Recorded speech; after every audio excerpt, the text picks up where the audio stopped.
Hello, welcome to the Nerf Report. My name is Bryant Chappel. Thank you so much for being here on this week's jam-packed episode. Literally so much news to cover this week. Pokemon Go has a brand new content update. Nintendo Switch finally has competition. Jack Sparrow meets real-life pirates. We delve into the world of comics, and then we finally look at the products of the internet for you to spend your hard-earned cash on. Oh, and Destiny 2 was released. Not a big deal, but I thought you'd like to know. Are you listening? Damn.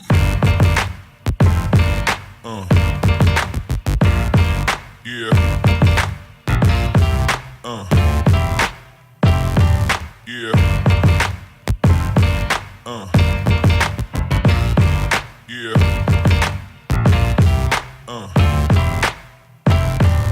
Right off the bat, let's discuss the news that everybody in the world's talking about. Bungie and Activision met in LA with their most loyal and dedicated members of their fan base to debut the gameplay footage of Destiny 2.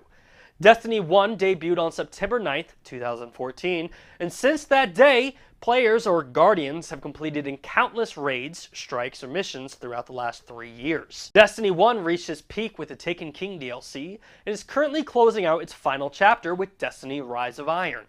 After 4 DLC expansions, Bungie and Activision debuted Destiny 2.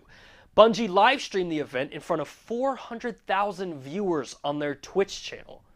That's insane. Destiny 2 will feature 4 new worlds, changes to the Crucible, brand new strikes, and a new raid. Destiny 2 tells the story of Dominus Gall, the leader of the Cabal's Red Legion. Dominus Gall feels as if the Traveler chose the wrong race to get its power and light. So Dominus Gall brings his Red Legion to the Traveler to prove his and his Legion's strength. And what proceeds to become the most badass cinematic battle in Destiny history, Gall declares war on all the Guardians. There was so much information shared about the next step in Destiny's franchise that I quite possibly could not fit it into this small segment. Never fear, if you're interested in a review of the conference or you want to see gameplay footage, check out the Nerf Report special Destiny 2 gameplay review. This next article I found super interesting. Exoskeletons have always been a thing of science fiction, apparently until today. Lowe's, an American-based lumber and home improvement store, is partnering with Virginia Tech to test out their exoskeleton prototypes. Lowe's hopes that these exoskeleton suits will assist their employees when it comes to heavy lifting. The suit itself attaches to the user's back and legs, and when they bend over, the actual frame of the exosuit bends, storing the energy. And when the user then stands back up, the frame goes straight, releasing the energy and assisting in the lift. Currently, only 4 suits are being field tested at the moment in Christiansburg, Virginia. So if you live in Christiansburg, Virginia, number 1, get me photos. I'd love to see videos. If you could talk to the employees, I'd love to hear their thoughts. And number 2, Skynet's probably on the way. No need to fear currently, but your future's probably pretty dark. With over 1 million Nintendo Switches sold, it's only a matter of time before it gets knocked off, right? When the Nintendo Wii came out with such popularity, we received the PlayStation Move, the Xbox Kinect, and this really weird Walmart knockoff. Well, a German tech blog has already taken the steps towards a Nintendo Switch alternative.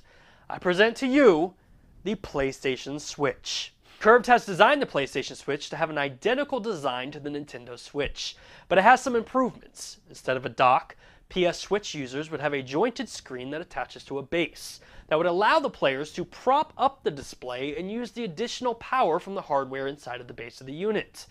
Curved has also designed DualShock game cons that magnetically attach to the screen with additional adapters to emulate a touchpad found on a PS4 controller. The PlayStation Switch is not a very far-fetched dream, as the PS4 already promotes remote play with the PS Vita. But I want to know what you think. Let me know in the comments down below. Is the PS Switch going to be something we're going to see in the future? Will Sony just knock off another Nintendo product? Or will they innovate and create something even better?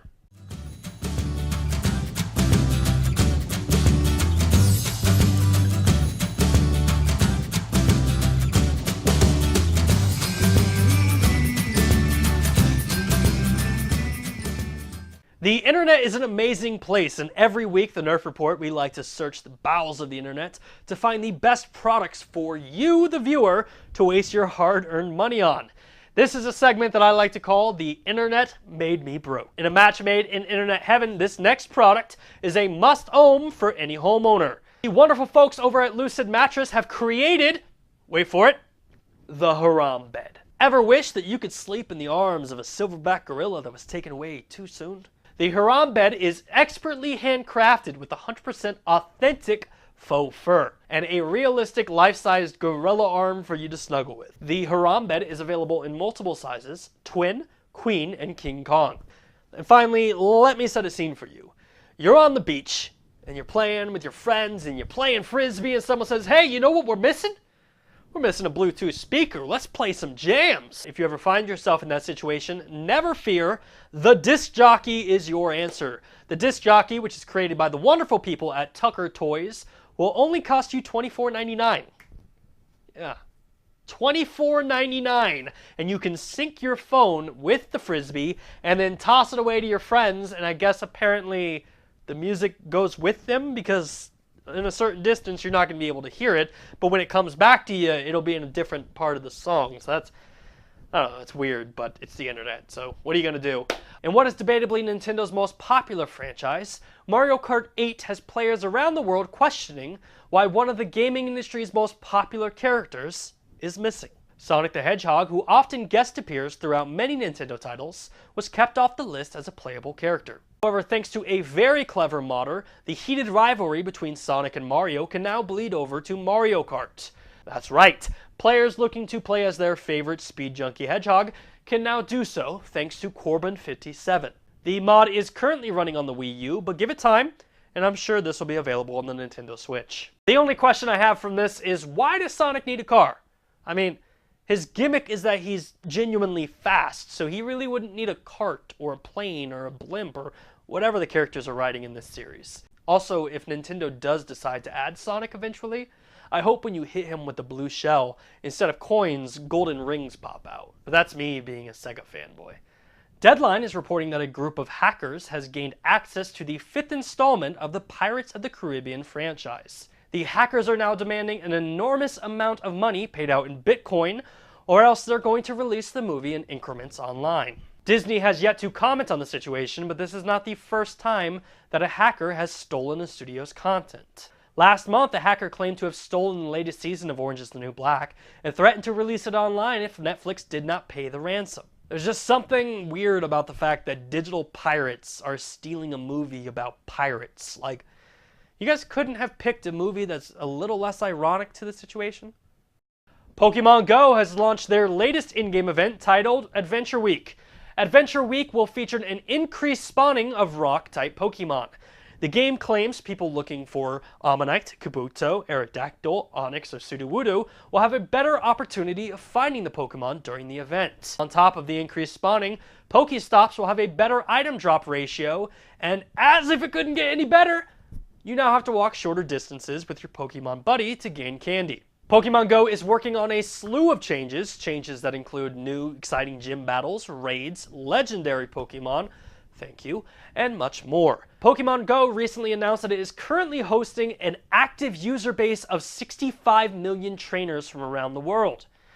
That game will not die. With E3 approaching and the console war still in full force, I wanted to take a moment over the next couple weeks to look at the rumors and speculations from Nintendo, Sony, and Microsoft. This is a very important year. Sony needs to solidify themselves as the industry leader. Microsoft needs to produce new content to lure new customers to their platform. And Nintendo needs to reassure that the Nintendo Switch is a console that's worth the gaming community's investment. So starting off this 3-week series, I want to focus on Sony. 4 years ago, Sony debuted the PlayStation 4 and simultaneously flipped the gaming industry upside down.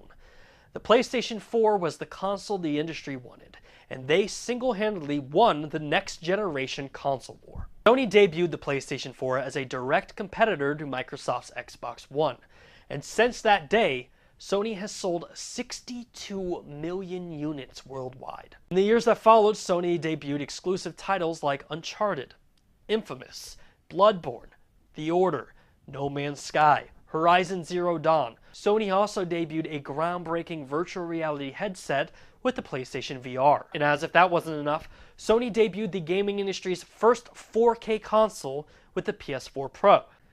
Sony has had a very strong showing at E3 since the debut of the PS4. And with the 2017 E3 quickly approaching, I'm curious, what is Sony going to debut this year? Sony has a very strong list of content that they will debut at this year's show. Titles that include God of War, Detroit Becoming Human, Uncharted Lost Legacies, Final Fantasy VII The Remake, Crash Bandicoot, Spider-Man, and it's rumored that they will debut console exclusives from Destiny 2 and Call of Duty World War II. As far as competitors go, Microsoft plans on debuting Project Scorpio, a 4K console that's rumored specifications outperform the current PS4 Pro. Nintendo will be showcasing the Nintendo Switch, and it's likely that their conversation will be showcasing the potential of their hardware. Other than the PSVR and a couple accessories, Sony has no real hardware to debut at this show, which makes me think that there might be a surprise in store for Sony fans. The PlayStation 1 debuted in 1994. PlayStation 2 hit our shelves in 2000. The PlayStation 3, its predecessor, came out in 2006, and our current generational console, PlayStation 4, came out in 2013. Judging by Sony's current life cycle, they like to debut a brand new next generation console every 6 to 7 years. We are currently sitting in year 4 of the PlayStation 4 life cycle. It isn't hard to imagine that Sony has already started development for the PlayStation 5. Damien Thong, a securities analyst at Macquarie Capital, famously predicted the debut of the PS4 Pro and the PS4 Slim last year. Damien has a really interesting prediction for this year's E3. He's predicting that Sony will debut the PlayStation 5, and it will hit our shelves retail fall of 2018. What better way for Sony to remove the hype of Project Scorpio than to debut the PlayStation 5? Perhaps Sony follows the footprints of Apple and Microsoft and debuts hardware with shorter life cycles. But I want to know what you think. Let me know in the comments down below. Do you think we'll see a PlayStation 5? Is it too soon for it? Will Sony debut any brand new hardware at this year's E3? And what, in your opinion, does Sony need to do to win E3 2017?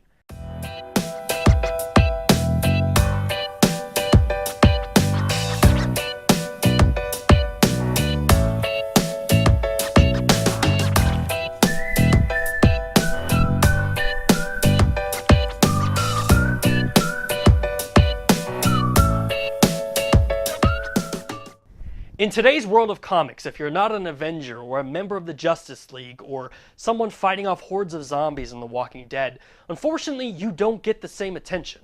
Between the panels is my opportunity to recognize some of the comic industry's most promising upcoming titles. This week's Between the Panel, we're focusing on Top Cow Productions series Postal. Postal is written by Matt Hawkins, Brian Hill, and Isaac Goodhart. The story takes place in Eden, Wyoming, a fictional town where convicts live in peace without the public's knowledge. Eden has a series of very strict rules, and if any of these rules are broken, they are punished severely. Postal draws inspiration from Northern Exposure, Twin Peaks, and True Detective. Creator Brian Hill has described Postal as a Norman Rockwell painting if there was blood in it. What's not to love about that? The lead character, Mark, is the mayor of Eden's son. He's conflicted with Asperger's, and he's the town's mailman. Fun fact, Matt is the only non-convict living in Eden. One of my favorite parts of this series is the co-creator Brian Hill spent time researching and meeting with people inflicted with Asperger's. He wanted to treat the main character, Matt's infliction, with respect and authenticity. If you're interested in Postal but not sure if you actually could read a comic, don't worry. Hulu has ordered a live television adaptation of the series. The Walking Dead executive producer, Seth Hoffman, is in charge of writing the pilot episode script. If you're interested in Postal, check out Top Cow Productions link in the description below, or visit your local comic book store. That is it for this week's episode. If you like what you saw, make sure to hit the like button, subscribe to the channel, but more importantly, share it with a friend. Let them know what you saw, tell them to watch it, and if they don't watch it, punch them in the stomach for me. I would do it, but I'd probably get arrested. But if a friend punches a friend in the stomach, it's perfectly okay. Thank you so much for watching. My name is Bryant Chappel. I will see you next time for another edition of the Nerf Report. Are you listening? Damn.